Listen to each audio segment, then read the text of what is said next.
Ibu, Bapak, Saudari, Saudara, rekan-rekan muda, dan adik-adik sekalian dimanapun Anda berada, bertemu kembali dengan saya Romotino SSCC di dalam catatan pesiarah. Seringkali kita berpikir bahwa karena jarak kita tidak saling mendukung, karena jarak kita menjadi cuek dengan anggota keluarga kita, dengan saudara kita seiman. Tetapi hari ini kita diingatkan bahwa di dalam doa kita bisa saling mendukung, kita bisa bersatu, memuji dan bersyukur kepada Tuhan. Sebelum kita mendengarkan permenungan dari catatan pesiarah, marilah kita membuat tanda kemenangan Kristus. Dalam nama Bapa dan Putera dan Roh Kudus. Amin. Allah Bapa yang kekal dan kuasa, Engkau meluhurkan tubuh Kristus, yaitu umat-Mu berkat kesaksian jaya para martir-Mu yang kudus. Hari ini kami kenangkan Santo Ignatius yang mencapai keluhuran abadi karena penderitaannya. Kami mohon, bantulah kiranya kami dan lindungilah kami senantiasa agar selalu mampu bersyukur dan saling mendukung di dalam karya pelayanan, di dalam persiaran hidup kami di dunia ini.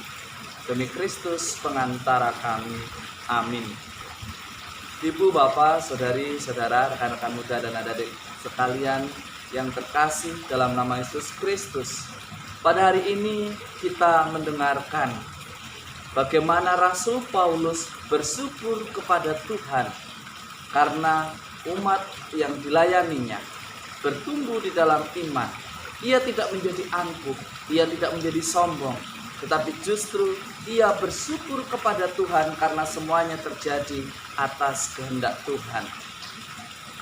Dan dari umat Efesus kita belajar bagaimana jarak tidak menjadi alasan untuk saling tidak mengenal, untuk saling tidak mendukung, untuk saling membenci. Tetapi lihatlah dari umat Efesus kita belajar bahwa meskipun jarak begitu jauh, meskipun waktu untuk bertemu tidak ada, tetapi mereka menunjukkan bahwa mereka bisa saling mendukung, bahkan bersatu di dalam doa. Seringkali kita merasa kurang diperhatikan, merasa kurang disapa, apalagi di tengah pandemi COVID-19. Tidak semuanya bisa melaksanakan atau mengikuti perayaan Ekaristi offline. Akhirnya ada yang beralasan mau sore, mau pagi, ataupun mau malam, sama saja, toh tetap tulisannya di dalam media sosial itu live streaming. Tetapi kadang kita lupa bahwa di dalam Ekaristi yang terpenting adalah kesatuan. Mari kita biasakan mengikuti waktu yang sama pada saat misa itu terjadi.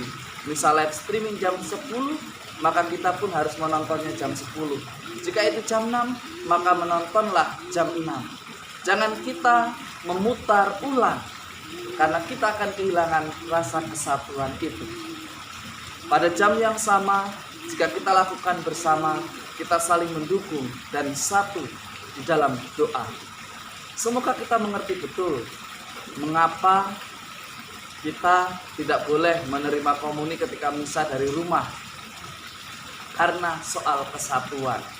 Dan kenapa kita tidak boleh memutar ulang sebagai pengganti misa live streaming, karena soal kesatuan. Di dalam kesatuan ada komitmen bersama yang mesti kita laksanakan pada jam yang sama, pada momen yang sama, pada saat peristiwa Ekaristi itu terjadi. Di dalam Injil hari ini juga mengingatkan kita semua sebagai orang yang sudah dibaptis, yang sudah menjadi milik Allah. Mari kita belajar, baptisan memang pintu gerbang akan keselamatan dan juga untuk sakramen-sakramen yang lainnya. Tetapi bukan berarti dengan kita dibaptis kita tidak lagi berdoa, tidak lagi pergi untuk merayakan Ekaristi, tidak lagi pelayanan. Sebagaimana kain putih, kalau tidak dicuci akan ternoda meskipun disimpan di dalam plastik dan di dalam lemari. Hidup pun demikian. Memang kita saat dibaptis kita disucikan dari dosa asal dan dosa-dosa lainnya. Tetapi ketika kita tidak mau mengevaluasi, tidak mau memperbaiki diri, maka yang ada kita akan tinggal di dalam kedosaan. Ibu, bapak, saudari, saudara, rekan-rekan muda, dan adik sekalian, dengan dibaptis kita menerima Roh Kudus.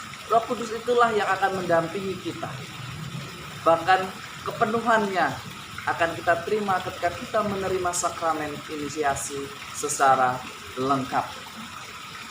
Tetapi semuanya akan menjadi sia-sia ketika kita tidak mau mendengarkan apa kata Roh Kudus atau bisikan Roh Kudus dalam suara hati kita. Bahkan seringkali kita justru membenarkan apa yang salah di dalam hidup kita. Selalu mengatakan, tenang, ini yang terakhir, tidak ada orang lain yang tahu, ayo kita lakukan. Seringkali kita mengatakan kepada diri kita, bahkan kita menyebut nama kita dengan jelas.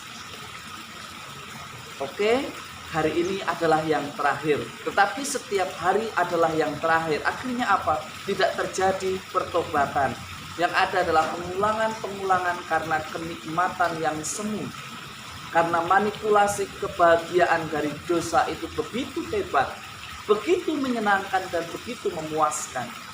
Tetapi hari ini Yesus mengingatkan kepada kita untuk lebih menghiraukan, untuk lebih mendengarkan apa kata Roh Kudus, apa sabda Allah di dalam hidup kita. Mungkin kita akhir-akhir ini menjadi kurang menghiraukan bisikan Roh Kudus, tetapi hari ini kita kembali diajak untuk belajar mendengarkan apa bimbingan Roh Kudus di dalam hidup beriman. Jangan kita selalu memenangkan atau mengiyakan apa yang menjadi pikiran kita dan mengabaikan apa kata hati kita dengan pembelaan-pembelaan yang hanya bersifat untuk mencari kepuasan ego kita.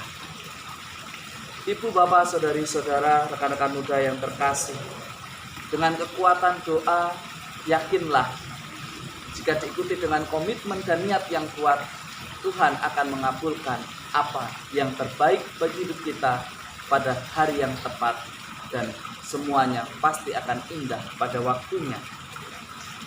Dari Santo Ignatius kita belajar soal kesetiaan di dalam doa, membuat ia berani bersyukur, dan ungkapan syukur itu ialah ia memperjuangkan persatuan umatnya di dalam doa, bahkan ia rela sampai mati sebagai ungkapan syukur akan imannya.